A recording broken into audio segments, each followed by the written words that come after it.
Good afternoon, guys, and welcome to the channel. So today I want to go ahead and give you an update on the GT500 differential. My last video I asked for some help. I got a lot of great responses. However, I'm pretty sure I figured out what the issues are. So I'm going to go ahead and flip you guys around and we're going to go over everything real quick. Good puppy boy. Anyway, that's my dog. Anyway, guys, so what we're going to go ahead and go over right now, pretty much there's only 3 or 4 things that can cause this problem. And if you're not familiar, you have to watch the last video. But long story short, there is more space on this side of my axle between the tire and the fender than there is on the other side.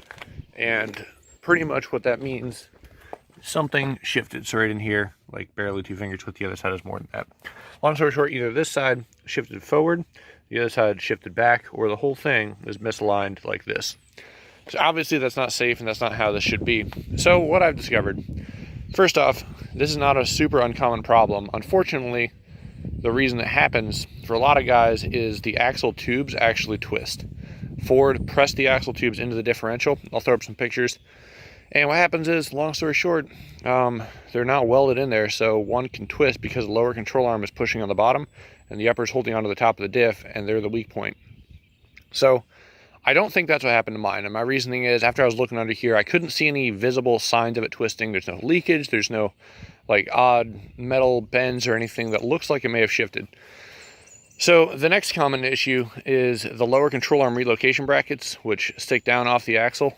See if I can get down here and show you real quick. So those guys right there are the relocation brackets, 1 and 2, right there. And what can happen is they actually, sometimes from factory, either 1, they can bend, or 2, I don't think they bent either. What I think happened is from factory, they can actually become, one is slightly more angled than the other. This one might be pulled back a little bit. That one might be pushed forward by a few degrees. That will cause the whole rear axle to be cockeyed. And lastly, my upper control arm bushing, which I can't get to right now because the car is off jacks, is still factory. So the actual upper control arm itself is replaced with an aftermarket one. However, the bushing that it bolts into is factory, and it's a soft rubber. And right now, at this point, it looks pretty dry rotted. I'll throw in a picture of that as well. So this is what we're going to do to fix it.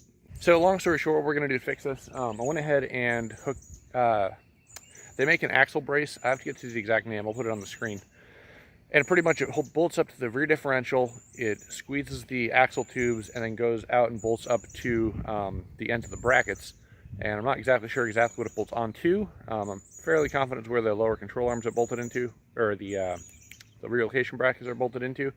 And essentially what that's going to do is that's going to brace the entire axle tube and diff assembly to keep anything from rotating. I figure if it's actually twisted, then if that brace doesn't fit, that will tell me that, and I'll have to get a new rear end. It's going to be a real long process. I'm hoping that's not the case. So I'm also getting adjustable lower control arms. That in the event that those lower relocation brackets are actually not perfectly straight up and down, like they're off-center from each other, then the adjustable length lower control arms will let me adjust that and get the angle back to where it needs to be by pushing one side further or pulling it in.